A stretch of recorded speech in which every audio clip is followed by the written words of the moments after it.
Hey everyone, Anthony Morton's Training Academy. Today, this is a multi-tool. It's a Gerber.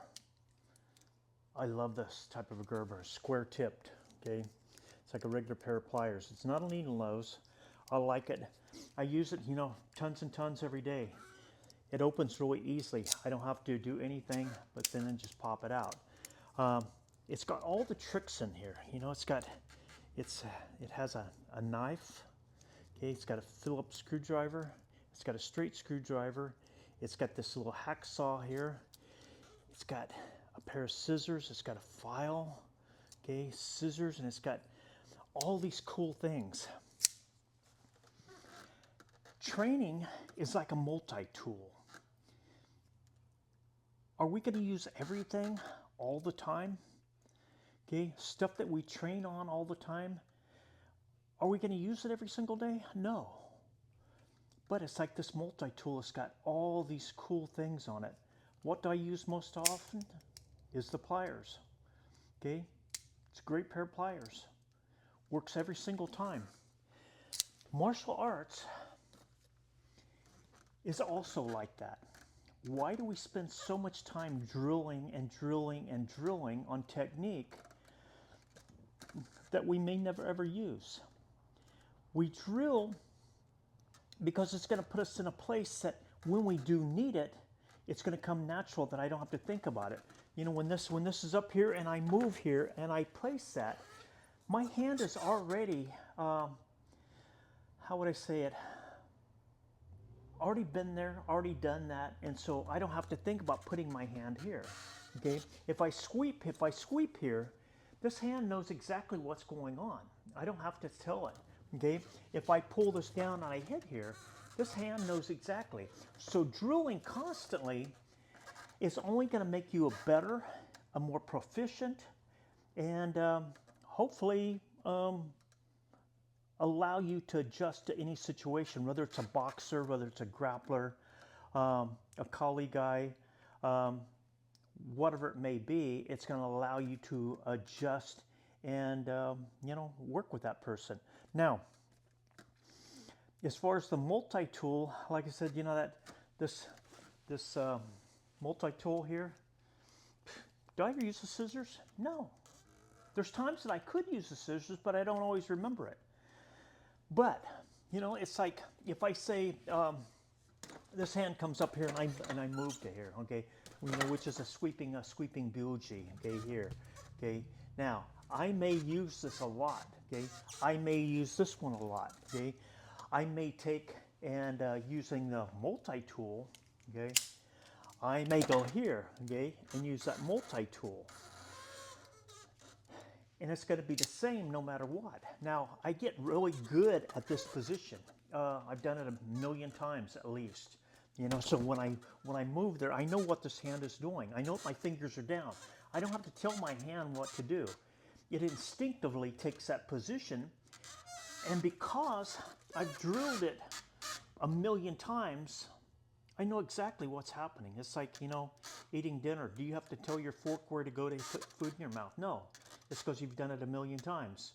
Writing your name, you've done it a million times. The same with drilling. And a lot of times guys go, well, I don't really like the drills. Well, that's the only way you're going to get really, really good at something, is to continually drill, drill, drill, drill. And at some point, our drilling becomes second nature, so that we don't have to drill any longer. But no matter what, anytime that hand comes out there and I move here, okay, that is automatically picking that line up. And you say, well, how do you get that fast? Because I've done it a million times, okay? And that's the whole thing about the multi-tool. What do I have that I learned, 40 years ago? Okay, I don't use everything I learned 40 years ago today, but sometimes it'll slip in. Sometimes, if I move here and I move into here, okay, now 40 years ago, that was applied, okay? So, if I have things that sneak in, then that works great. That's because I've drilled it, over and over and over and over. But you want it to be second nature. Okay, if I pull a knife, I want it to be second nature. I want to understand that, you know, if somebody punches at me, I have a lot of different options. I can just go straight to here. Okay, I can move to here. Okay, I can move to here. And it's all going to depend on his energy. If he's coming in, if he's stepping to the right, if he's stepping to the left. How tall he is, how short he is. Are we in water? Are we in snow? Are we in gravel? And all this is going to make the difference on how long you've drilled. And so, which gets to the other point. If you're just strictly training in the dojo,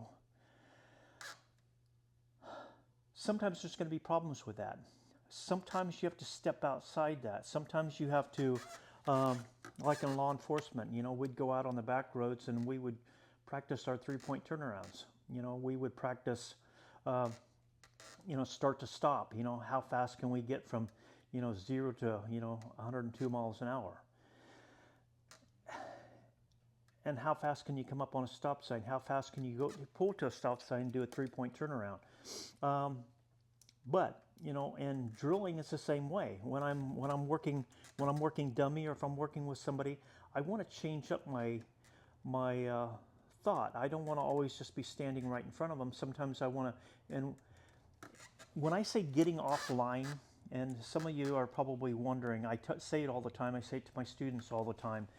Getting offline. If I'm standing right here in front of this person, I'm in line. Okay. As soon as I move to here, I'm offline. Okay, so that's what I'm always talking about, getting offline. I don't want to be right here in front of him. I want to be off his center line. This is center line. I want to be off his center line. So, stepping out of your comfort zone, you know, in the early years, we would do a lot of camps. And you might be in Orcas Island one time. You might be in a park the next time. You might be in a gymnasium.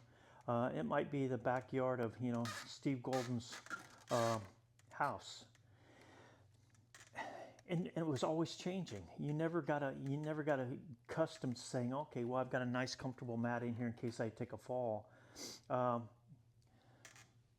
We never had that privilege. You know, it's like wherever we would train, that's where we would get used to training. If you're going to take a fall out in the grass, you take it in the grass. Sometimes you're taking a fall on the gravel.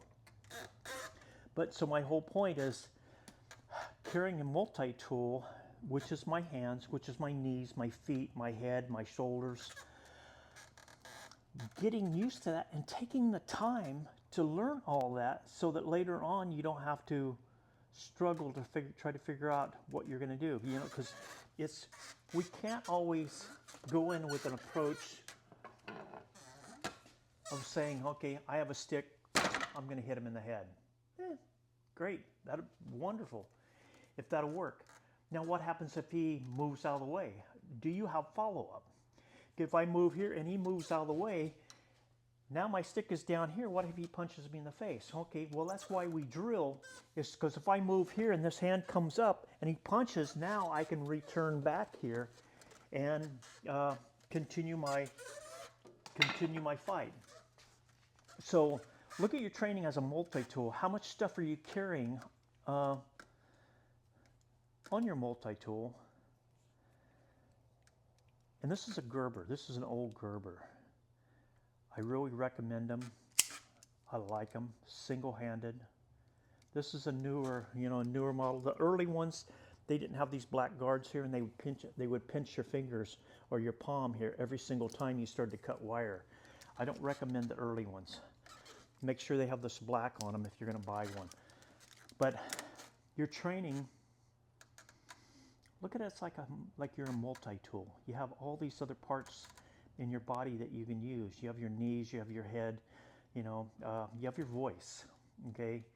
I have my elbow. So what am I carrying? What kind of tools am I carrying that I can be using, you know, like the multi-tool? Luckily for me, I carry this every single day, so I know everything about it. So anyway, that's about making your life like a multi-tool. And thanks for subscribing to my channel, and I will see you in the next video.